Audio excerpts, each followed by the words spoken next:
Ya, baik. Kang Ibe, mangga Kang Ibe. Siap, Pak. Oke. Kita mulai aja, Pak ya. Siap-siap. Oke, Alhamdulillah. Mas Okta, apa kabar? Alhamdulillah baik. Baik, Alhamdulillah. Makin segera aja nih, Mas. Aduh. Udah lama nggak ketemu, terakhir ketemu di 247 ya, kantor. Sama Iya. Mas Tuli waktu itu. Oke, bismillahirrahmanirrahim. Assalamualaikum warahmatullahi wabarakatuh. Waalaikumsalam. Selamat sore rekan-rekan Waalaikumsalam. ID semua. Selamat berjumpa kembali di diskusi atau ini ya, Kultum ID ya. Jadi untuk meramaikan Ramadan tahun ini, ID konsisten menggelar satu event yang istilahnya ringan-ringan sambil mengabuburit menanti buka puasa. Nah, untuk sore hari ini alhamdulillah kita sudah bisa berkumpul kembali dan dari pemateri sudah ada dari Mas Oktanto Dedi Winarko dengan judul agenda yang akan dibawakan sore hari ini adalah implementasi Big Data dan IoT untuk digitalisasi pelabuhan perikanan Indonesia. Wah, ini cukup menarik nih dari judulnya. Sebelum saya memulai, izinkan saya membacakan sekilas tentang CV-nya Mas Okta atau Oktanto. Beliau berkuliah di Master of Electrical Engineering di Universitas Gadjah Mada, kemudian Bachelor of Electrical Engineering di Institut Teknologi 10 November. Sekarang menjadi CEO dari Labs 247 dari 2021, baru dari CEO Labs 247. Dan kalau di sini sih skillnya lumayan banyak lah, nanti biar Mas Okta aja yang jelasin. Ini rada-rada unik soalnya gitu ya.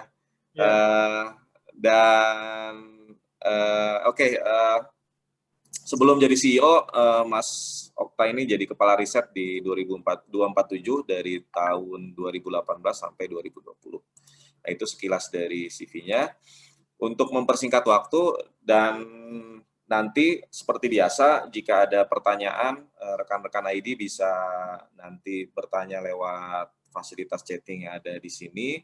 Kemudian bisa juga bertanya langsung kalau waktunya tersedia. Dan waktu kita sebagai reminder hanya maksimal 17.15 ya, sebelum waktu berbuka. Nah, dari saya sekian. Mungkin lanjut ke Mas Oktanto, silahkan Pak atau Mas. Oke, terima kasih Pak Ibe. Assalamualaikum warahmatullahi wabarakatuh. Langsung saja Pak ya, saya share screen. Oke. Jadi judulnya sih unik, tapi di sini mungkin saya sedikit aja Pak ceritanya lebih ke jalan-jalan lah gitu ya. Dan harapannya juga mungkin nanti dari teman-teman dari ID bisa membantu untuk program yang saya sebutkan ini, gitu.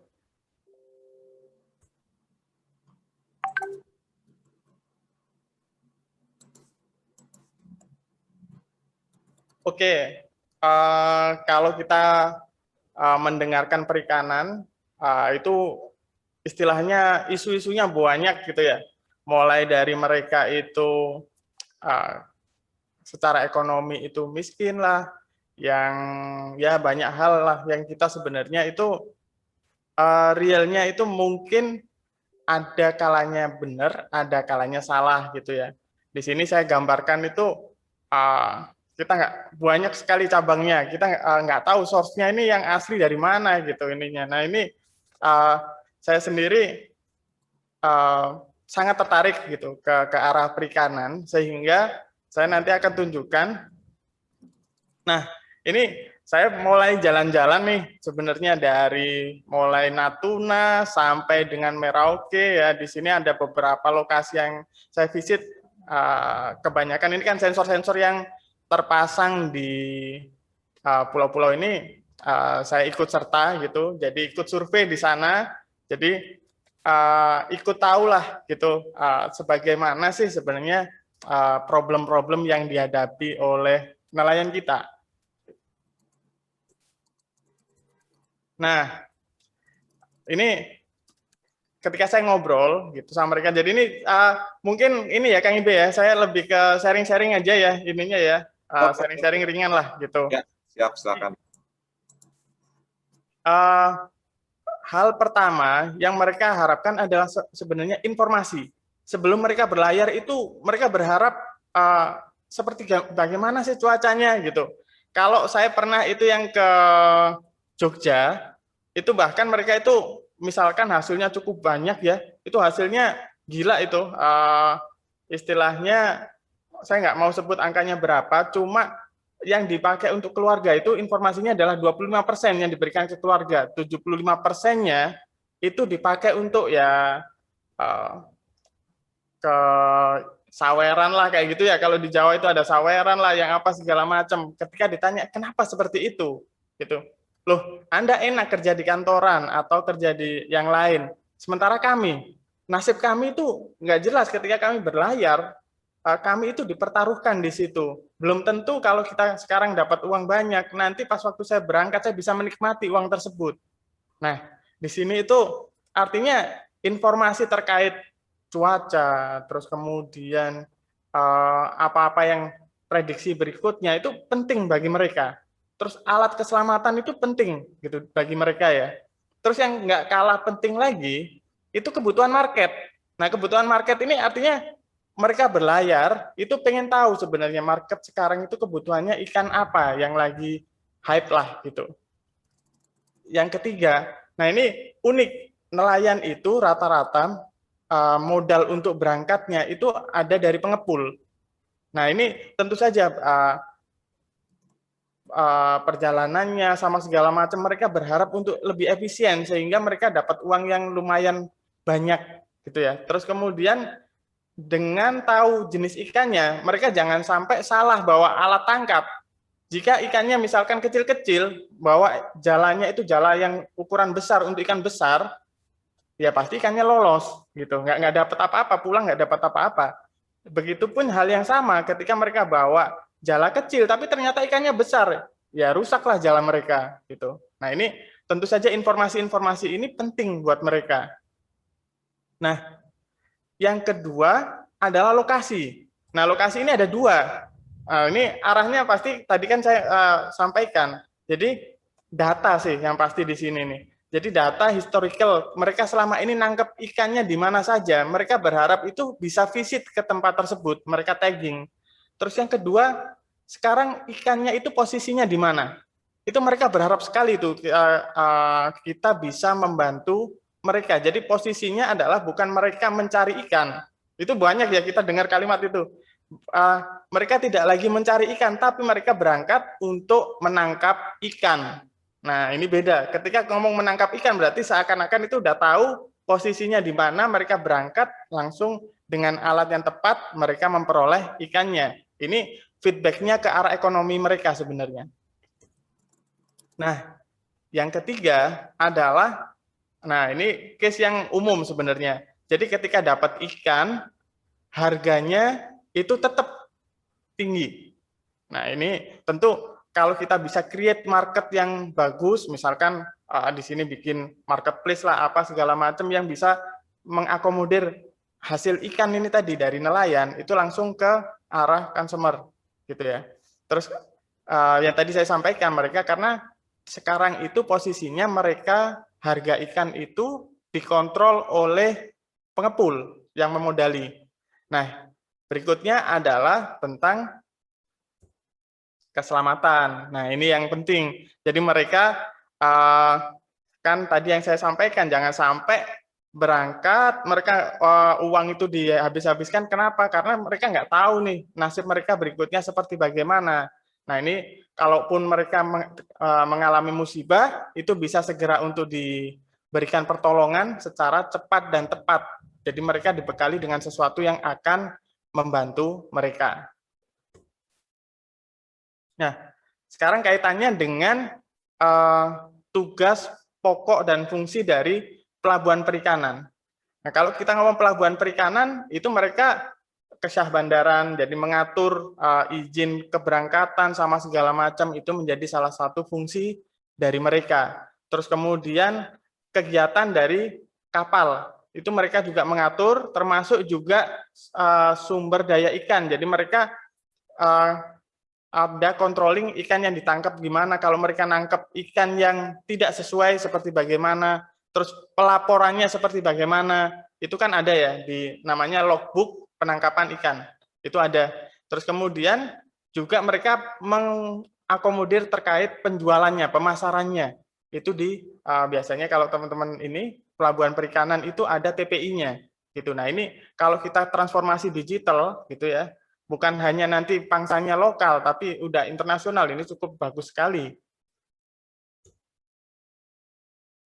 Oke, nah ini adalah sebenarnya perangkat ini kita kembangkan tahun 2016, mungkin sering lihat ya. Jadi 2016, 2017, 2018, 2019 ceritanya adalah kita didatangi oleh KKP waktu itu. Problem yang mereka hadapi adalah nelayan sering hilang. Tadi yang sering saya sampaikan masalah keselamatan itu adalah key-nya dari nelayan ya, problem utama yang dihadapi nelayan. Nah, kita mau kalau kita bikinkan alat komunikasi khusus yang bisa jarak jauh, problemnya kalau mereka udah di luar dari area, dari pantauan, mereka akan susah untuk diselamatkan ya. Karena sinyal yang mereka kirimkan, signal distress tidak ditangkap oleh penerima yang lain. Nah, akhirnya kita, oh ya udah kita bikin perangkatnya adalah perangkat yang memang protokolnya internasional. Disinilah kita akhirnya mengakomodir pakai AIS. Nah, selain AIS ini mampu dengan protokol internasional, hal lain yang kita pengen sisipkan di sini adalah kita bisa mengirimkan data. Nah ini kan misalkan jarak jangkaunya jauh, terus kemudian lebih daripada GSM, kan akan lebih memberikan manfaat lah kalau kita bisa mengirimkan data via perangkat ini, gitu dengan AIS. Tapi perlu diingat bahwa AIS untuk pengiriman data hanya 9,6 kbps dan fungsi utama dari AIS adalah untuk keselamatan sebenarnya. Nah ini dashboard yang kita udah bangun ya, teman-teman juga. Di sini ada dashboard yang memang untuk pengawasan seluruh Indonesia, dari Natuna sampai dengan Merauke. Terus kemudian ada dashboard yang kita desain memang untuk kesah bandaran tadi, untuk digitalisasi perikanan tadi itu yang sebelah kiri atas. Nah, yang di sebelah bawah ini adalah untuk transaksi. Jadi kalau kita pengen membantu mereka, fungsi utama yang pengen kita ambil adalah di mana sih mereka selama ini nangkep ikan, transaksinya seperti bagaimana, terus kemudian banyak hal yang kita sebenarnya pengen optimize di yang aplikasi di bawah ini. Nah ini beberapa data itu udah kita peroleh, baik itu di Natuna, Nunukan, ataupun Merauke. Itu memang kita pakai untuk piloting perikanan ya.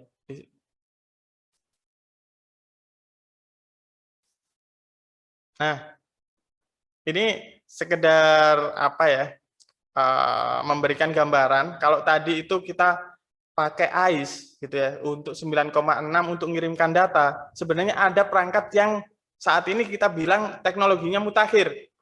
Ini bisa dilihat di timeline sampai dengan tahun 2023 aja itu baru full scale-nya itu bisa diimplementasikan. Apa yang menjadi keistimewaan dari perangkat ini? Yang pertama adalah kecepatan rate-nya dibandingkan dengan AIS yang hanya 9,6.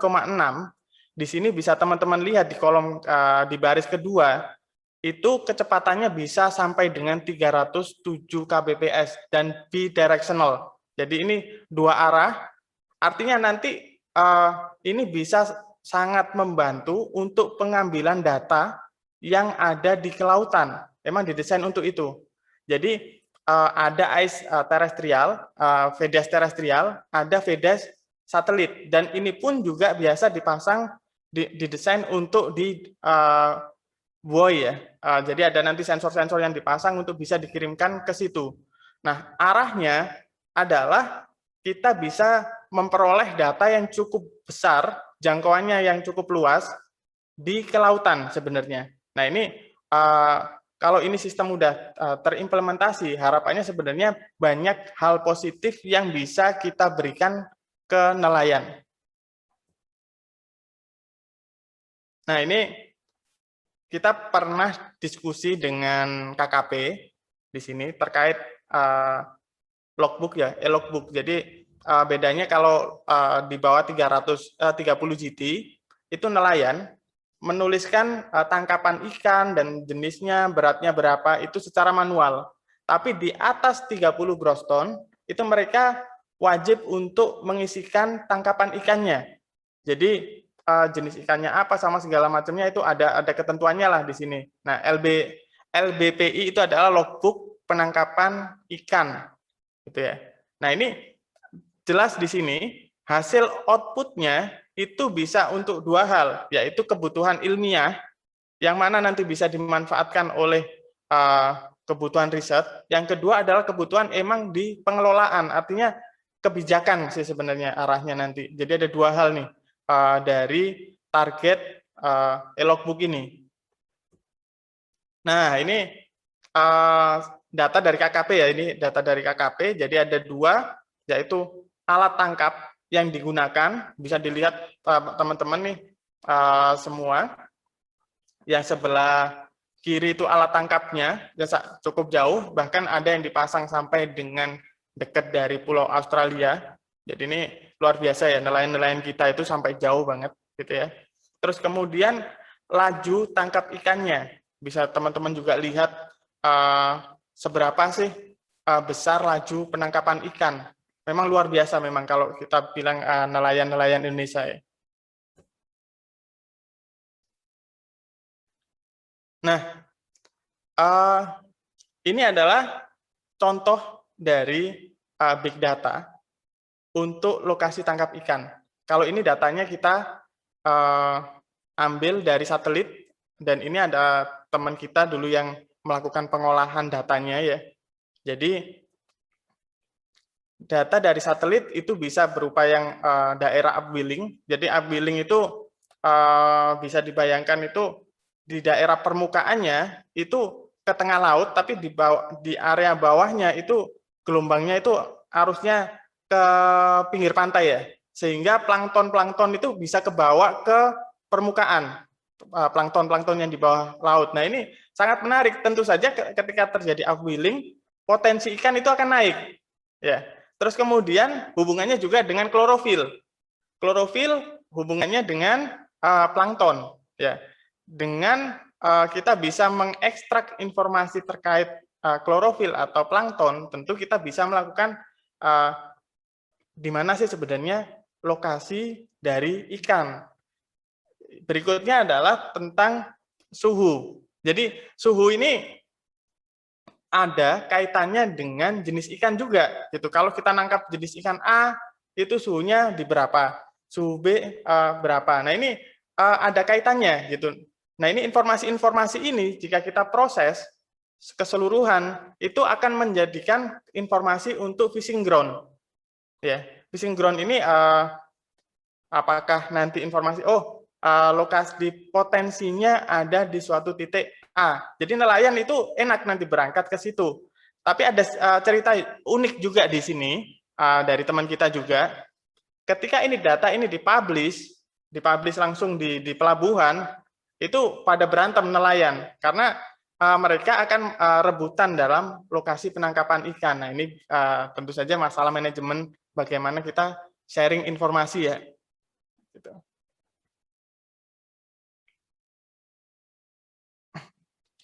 Nah ini sedikit tentang machine learning.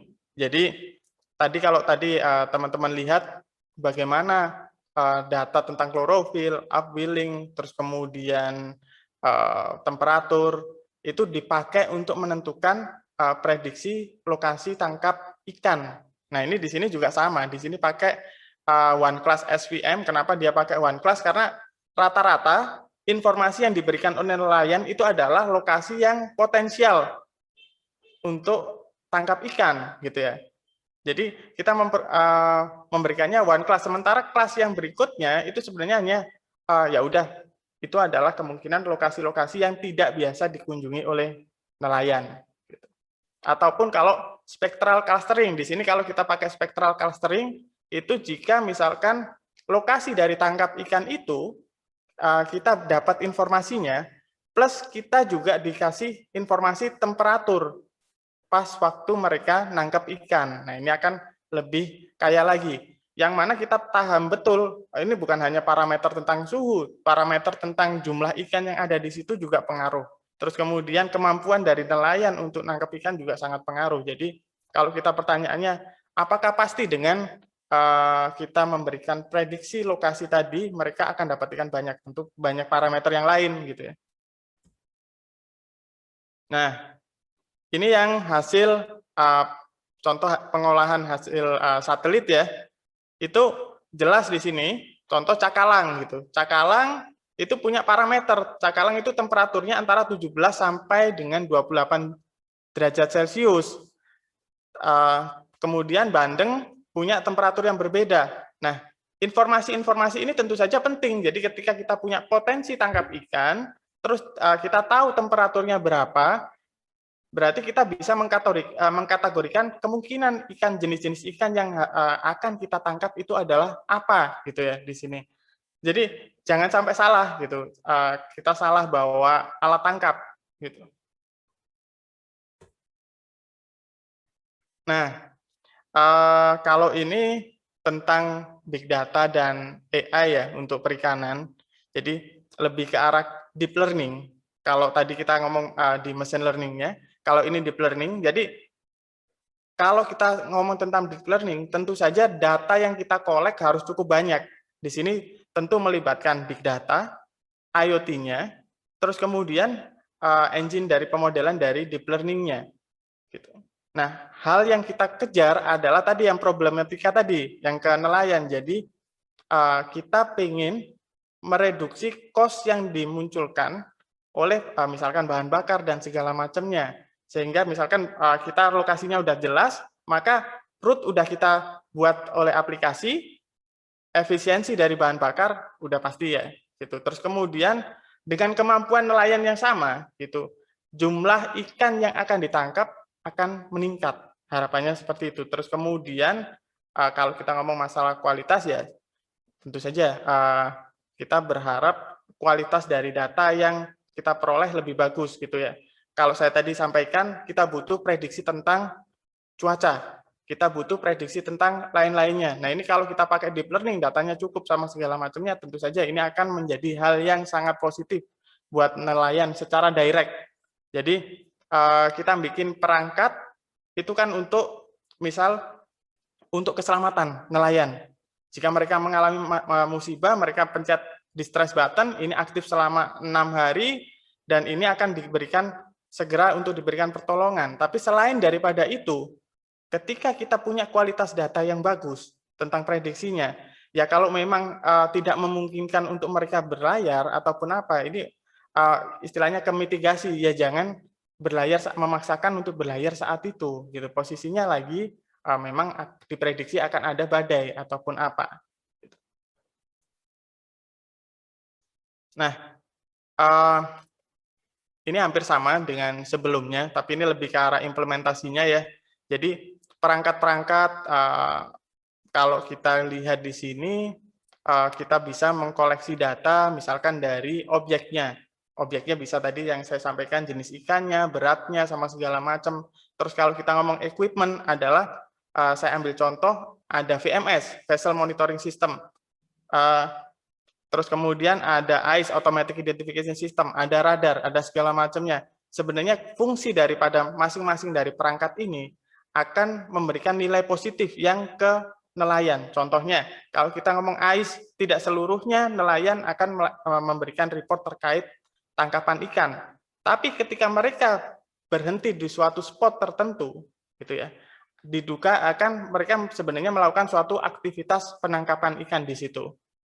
Sama halnya dengan misalkan VMS, ini untuk data agregasi ya, untuk melihat betul nggak mereka nge-report terhadap sesuatu, dan mereka berada di lokasi di situ pas waktu ini VMS ini karena satelit ya, jadi bisa jangkauannya lebih jauh. Meskipun dari VDES ke depannya itu ada long range eyes dan termasuk juga untuk VDES satelit yang tadi yang saya lihatkan di roadmap ya. Di sekitar tahun 2002-2023 itu diperkirakan VDES satelit siap untuk dipergunakan. Begitu juga hal ini, jika misalkan nanti udah siap infrastruktur tersebut, artinya data collection sampai dengan jarak yang cukup jauh itu kita bisa peroleh dengan mudah. Ya. Terus kita melakukan agregasi data ya, data itu kita collect semuanya untuk melihat apa yang sebenarnya terjadi. Ini terserah nanti pakai deep learning ataupun machine learning. Terus kenapa hal itu terjadi? Ya, sampai dengan kita melakukan prediksinya. Nah, prediksi ini yang tadi. Jadi harapannya adalah kalau misalkan cuaca ya kalau diprediksikan nggak bagus ya kenapa ini? Gitu. Terus kemudian potensinya kalau misalkan di titik A ya mereka berangkat, potensi di titik A cuacanya bagus, kenapa mereka nggak berangkat? Ini suatu nilai yang positif. Di Natuna, di Nunukan, di Merauke, di lokasi-lokasi lain punya habit yang berbeda. Nah, machine learning ataupun deep learning itu kita sesuaikan dengan kebiasaan mereka karena informasi itu sangat penting. Contohnya saya bilang di Nunukan itu berlaku ada laut hidup, laut mati. Di mana ketika terjadi laut mati dengan kondisi yang pengalaman mereka ya itu meskipun cuacanya bagus dan segala macamnya, itu ketika laut mati jumlah ikan yang akan ditangkap itu nilainya kecil. Jadi kebanyakan ketika mereka mengalami istilah nyebut laut mati timingnya itu yang mereka nggak berangkat. Gitu. Nah itu menjadi satu parameter lagi. Gitu. Ya terima kasih. Mungkin itu aja sih materinya ya. Saya harap ada banyak feedback dari teman-teman. Terima kasih Kang Ibe. Oke, terima kasih Mas Oktanto. Silahkan dari teman-teman ID, apakah ada rekan-rekan ID ada pertanyaan? Materinya cukup menarik tadi ya, kombinasi antara AI, ML sama DL, deep learning juga untuk bisa menghasilkan prediksi yang baik. Mungkin dari saya dulu, Mas. Kan saya cukup tertarik untuk bertanya terkait misalkan wilayah zona ekonomi eksklusif ya Mas ya. Nah, apakah nanti bisa mencakup prediksi atau analisa di wilayah itu nantinya gitu? Karena setahu kita kan nelayan kadang dia kalau ke laut itu nyari yang paling ujung tuh yang paling bagus katanya. Mungkin ya. Nah, kalau misalkan membatasi J itu apakah mungkin kan juga Mas? Jadi nelayan tuh misalkan bisa tahu bahwa oh 1 kilo lagi itu nggak boleh saya lewat gitu. Silakan Mas. Masih mute Mas. Oke, sorry. Mungkin saya buka lagi yang sebelumnya ya, slide-nya. Ini data yang kurang lebih dari KKP.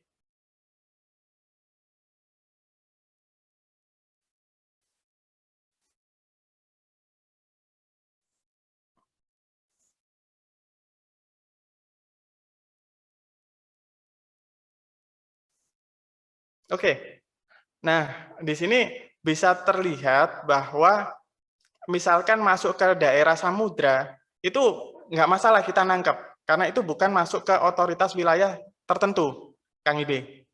Jadi ini bisa terlihat di sini, untuk wilayah Indonesia masuk ke perbatasan Indonesia, oke, negara lain tidak boleh, gitu ya. Meskipun kemarin saya lihat di Omnibus Law, itu boleh nangkep di wilayah Indonesia, tapi di wilayah ZEE, tapi dengan syarat disetujui oleh ada perjanjian license lah gitu ya, itu boleh. Terus kemudian nangkep kalau misalkan ini bukan area samudra, nggak ada masalah sih Kang Ide, gitu. Ini data dari KKP. Moga-moga bisa menjawab sih Kang Ide ya. Ya, berarti kalau misalkan nanti melewati batas itu apakah nanti ngasih informasi juga ya Mas ya? Betul, ngasih informasi. Jadi mereka harus reporting terkait tangkap ikannya, Kang Ibe. Jadi Oke. nangkap ikan apa, beratnya berapa, itu wajib untuk dilaporkan. Tadi yang sesuai dengan prosedur yang saya tunjukkan. Jadi di sini validitas itu akan diperiksa, Kang Ide, dari syah bandarnya. Jadi ketika nangkep, oh benar nggak nangkep ikan ini beratnya segini, itu bakal diperiksa, dicek lagi, Kang Ide. Jadi lebih langsung tercatat ya Mas ya? Ya, Oke. kurang lebih gitu. Cuma kadang nelayan itu ngisinya, ini informasi di luar ini ya, kadang nelayan itu ngisinya tidak di lokasi yang pas waktu nangkap. Gitu. Oh. Jadi itu kan bagi mereka itu rahasia lah, secret gitu ya, lokasi tangkap ikan itu. Jadi mereka akan tetap melaporkan, cuma begitu mereka udah melewati area dari tangkapan itu tadi.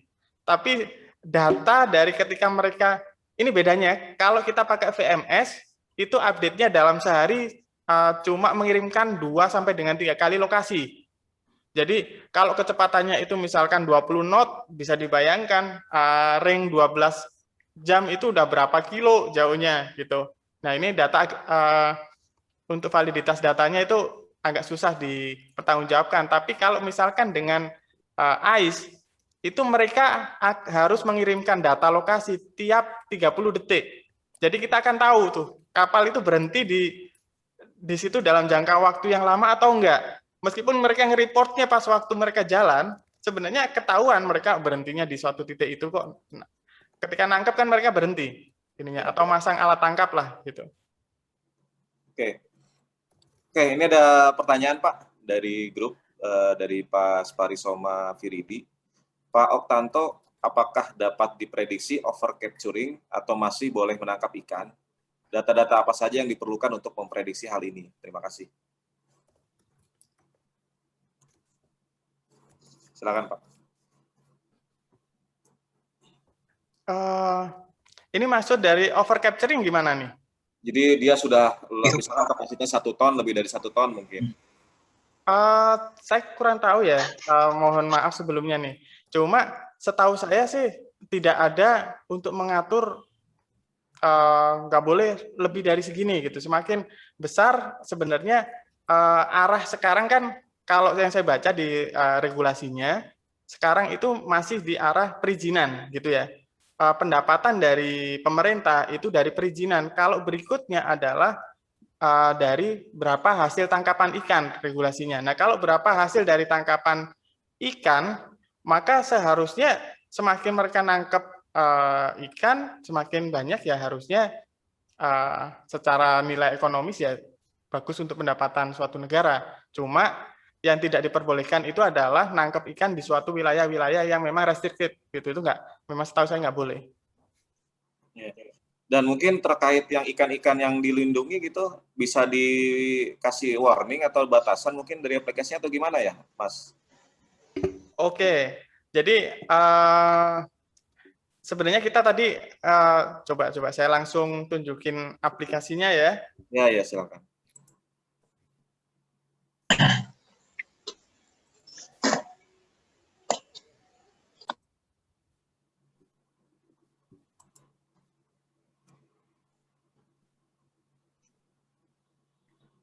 Nah, ini salah satu contoh aplikasi yang ada di Syah Bandar ini ya, Cilacap. Nah, di sini kita create, kita create di sini ada namanya guard zone. Jadi ini area untuk memproteksi ketika kapal melewati suatu titik tertentu, di area guard zone itu kita akan diberikan notifikasi sebenarnya. Di notifikasinya. Nah, di sini tentu saja contoh aplikasi yang ada di Wakatobi itu area-area konservasi itu kita tutup tuh. Kita kasih guard zone supaya kapal-kapal lain, apalagi kapal-kapal kelas A itu tidak sampai masuk ke area-area konservasi itu tadi. Jangankan untuk kapal nelayan, kapal-kapal kelas besar pun itu nggak boleh gitu. Kejadiannya kan seringkali ada yang sampai merusak karang ya, gitu. Bukan hanya ikan, tapi merusak karang juga pernah terjadi itu.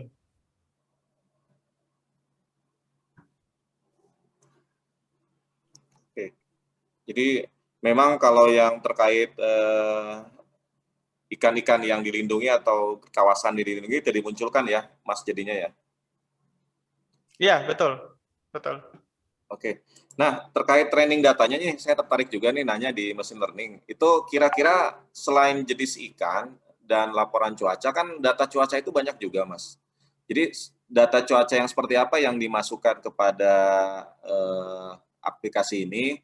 Karena kan saya lihat juga tadi ada kayak misalkan arus laut, perubahan gitu kan. Dan ini juga kan biasanya real time, kata nelayan yang saya tahu 1 jam seperti ini Pak, besok itu 1 jam berikutnya bisa lagi berubah gitu.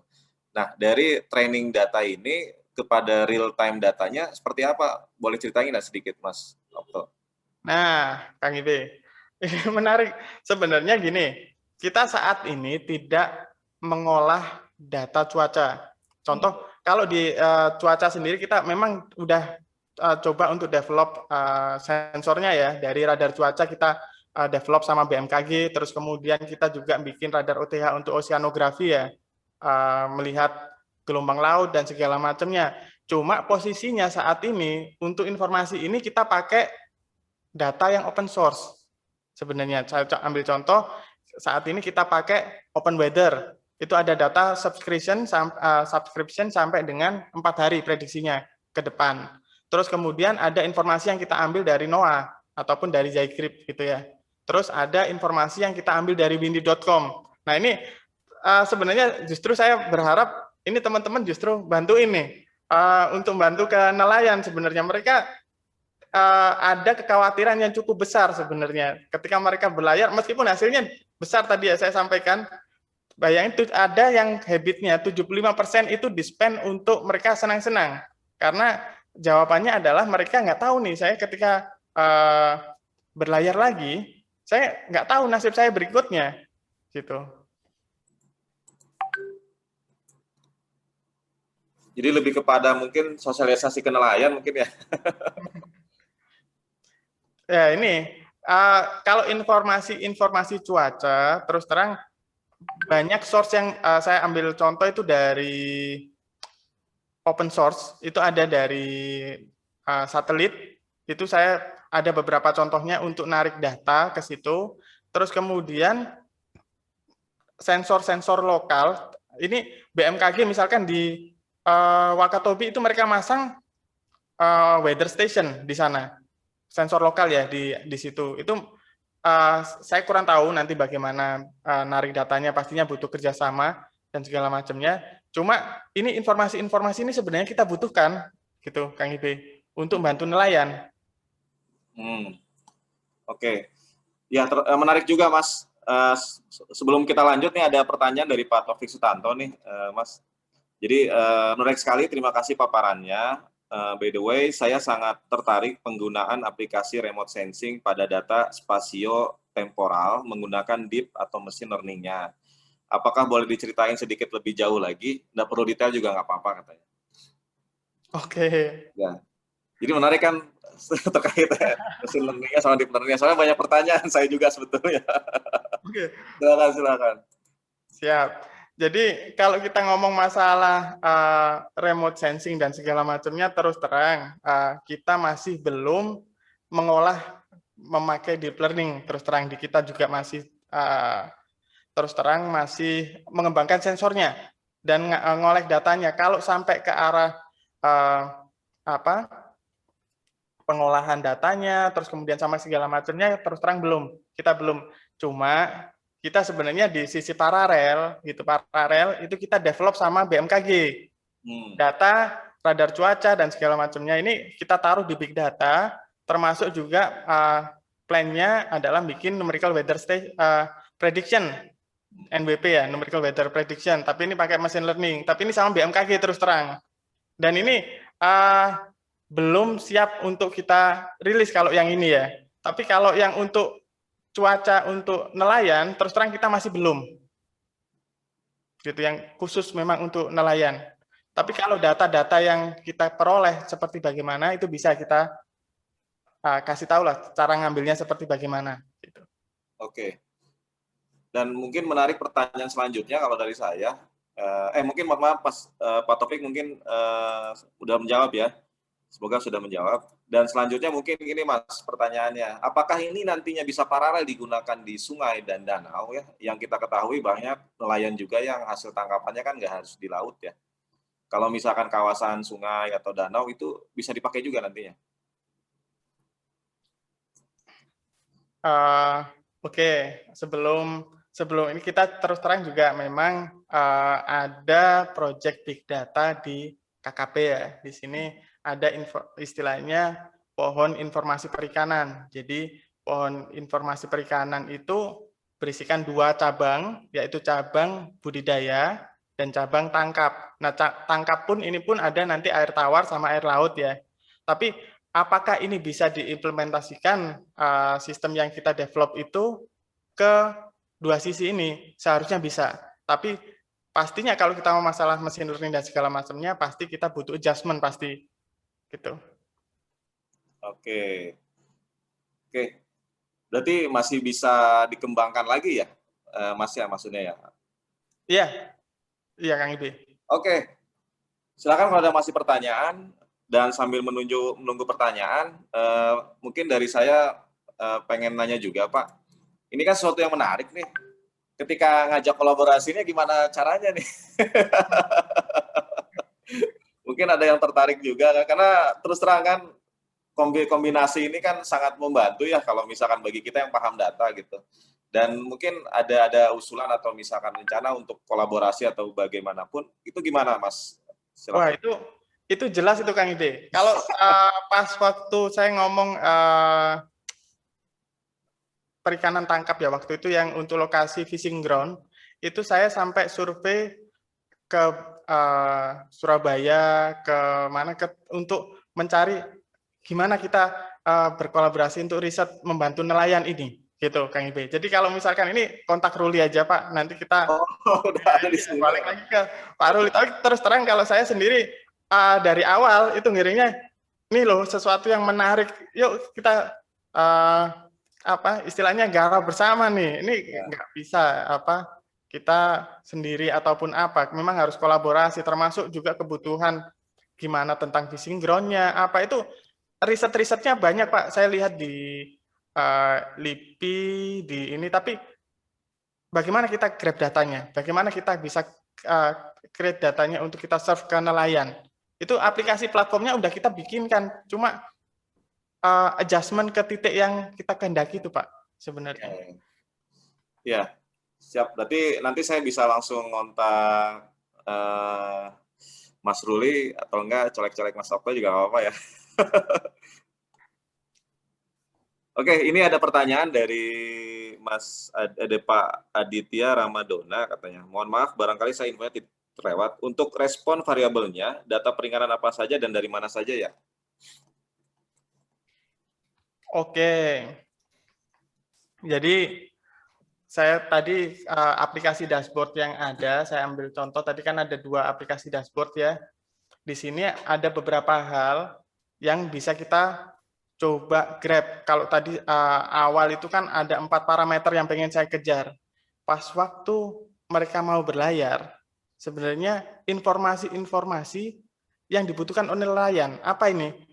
Alat tangkapnya. Alat tangkap ini kaitannya dengan apa? Jenis ikannya sebenarnya. Jenis ikan ini arahnya kemana?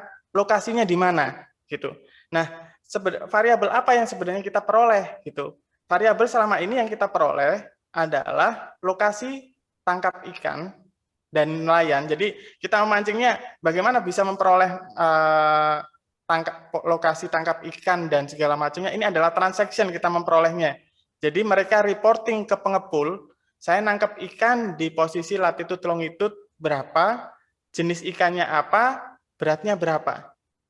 Nah, tadi kalau misalkan yang di machine learning tadi bisa diambil lokasinya di mana, temperaturnya berapa, gitu ya. Temperatur ini bisa kita ambil dari data satelit, itu ada ininya yang penting kita tahu betul waktunya kapan gitu. Nah, karena data yang dari satelit itu kaitannya dengan time series data memang mereka. Nah, ini kalau kita ngomong machine learning yang SVM tadi ya, yang one class SVM. Nah, tapi saya harap sih teman-teman bisa explore banyak, tapi datanya apa aja itu banyak, termasuk juga tadi yang saya kirimkan tadi, yang saya show, bahwa perikanan tangkap pun itu membuat logbook tangkap ikan itu ujungnya untuk dua hal, yaitu satu untuk penelitian ilmiah, yang kedua adalah arahnya ke kebijakan. Kebijakan ini tadi sebenarnya mana sih area yang sudah harusnya sudah terlindungi, bolehnya ngambil di daerah mana, ya kebijakan macam itulah dulu yang pernah saya dikasih sosialisasi sama mereka. Gitu. Moga-moga sih menjawab ya. Oke, semoga menjawab. Dan tadi merupakan pertanyaan terakhir ya Pak Thomas. Waktu juga yang akan memisahkan. Kebetulan waktu di saya 17.16 kita sudah lewat 1 menit. Jadi terima kasih banyak Mas Oktanto atas penjelasan hari ini. Sebenarnya saya banyak pertanyaan nih. Kebetulan ada proyek yang relatifnya sama cuaca juga yang saya kerjakan 1,5 tahun ini. Jadi memang sangat menarik. Nanti saya colek Kang Ruli ini. Ya. Oke, terima kasih banyak Mas Oktanto atas penjelasan. Dan sebelum kita akhiri, ini ada sedikit penutupan dari Pak Presiden kita, Pak Andri Alamsyah, terkait kegiatan kita selama Kultum Ramadan. Saya mungkin persilahkan Pak Andri dulu, Pak. Ya, baik, terima kasih. Terima kasih Mas Oktanto, Mas Okta, ya sangat menarik sebagai iya, Dedi ya Pak Dedi ya, Mas Dedi ya. Makasih Mas Dedi, ini pamungkas tapi keren sekali ya, karena kebetulan saya juga ada mahasiswa dan rasanya tadi ajakan mahasiswa yang di bidang perikanan juga, yang dia juga merintis startup, mungkin nanti bisa juga kolaborasi. Saya rasa kalau kita berkolaborasi itu enak gitu, nggak kerja sendiri-sendiri, yang satu nyari sini padahal sebenarnya tujuannya sama gitu ya. Dan mungkin juga tadi juga ajakan Mas Dedi untuk kita berkolaborasi, mungkin nanti dispesifikan apakah bentuk riset bersama ataukah hanya bantu ngolah data atau bantu membuat model. Karena tadi modelnya kan SVM one class ya, kita masih punya banyak sekali model-model yang lain yang mungkin juga bisa memberikan insight tersendiri ya. Baik, terima kasih buat rekan-rekan semua. Jadi ini saya sebagai nutup lah acaranya ya, karena kita akhirnya terima kasih juga kepada panitia dan rekan-rekan ID semua, sehingga acara kita ngariung ya, ngariung kalau orang Sunda ngomong ngariung, Kultum ini bisa berlangsung dengan lancar dan sukses sebanyak 6 Kultum. Pengennya lebih banyak lagi, sehingga kita lebih guyup dan lebih banyak potensi untuk kolaborasi. Semoga ini menjadi hal yang bermanfaat buat kita semua untuk merintis suatu hal yang baru ya, mendapatkan pengetahuan yang baru dan saling mengenal sama anggota ya. Kedepannya kita akan mengadakan acara-acara kayak gini lagi nanti. Saya ucapkan khusus nih Mas Agus nih sebagai horsepower-nya ya yang merintis acara ini, kemudian Kang Ruli, Mas Ruli dan Kang Ibe sebagai bagian seksi sibuknya, dan tentunya juga rekan-rekan ID semua. Dan tentunya juga para pembicara, Mas Taufik ada tadi, ada Mas Dedi, Pak Mas Dudung juga ada yang pembicara pertama, dan Pak Arif belum nggak kelihatan ya hari dia, mungkin nanti diajak juga. Baik, itu aja Kang Ibe, terima kasih semuanya. Saya kembalikan lagi ke Kang Ibe, monggo Kang Ibe. Oke, untuk mengakhiri sesi terakhir Adi ini, seperti biasa kita adakan dokumentasi, nanti kita posting di sosial medianya ID. Seperti dipersilahkan bagi rekan-rekan yang ingin mendokumentasikan kegiatannya, kita adakan sesi foto, monggo. Oke, kita mulai saja. Yang pertama, di page pertama ini. Oke, siap? 1, 2, 3. Oke, sebentar. Yang di halaman kedua, siap-siap. 1, 2, 3. Oke, sekali lagi. Semuanya gaya bebas. Yuk, 1, 2, 3. Oke, terima kasih. Oke, terima kasih semuanya, dan terima kasih juga untuk semua pemateri, pembicara, panitia, dan tim yang terlibat. Semoga apa yang kita lakukan selama bulan Ramadan ini diberi imbalan pahala yang banyak. Dan akhir kata dari saya, tetap sehat semuanya, jaga kesehatan, sampai berjumpa lagi di event ID selanjutnya setelah Ramadan. Wabillahi taufiq wal hidayah. Wassalamualaikum warahmatullahi wabarakatuh. Oke, terima kasih semuanya. Waalaikumsalam, terima kasih. Ya, selamat berbuka. Ya, selamat berbuka ya. Ya, mari. Yuk. Terima kasih Mas Okta.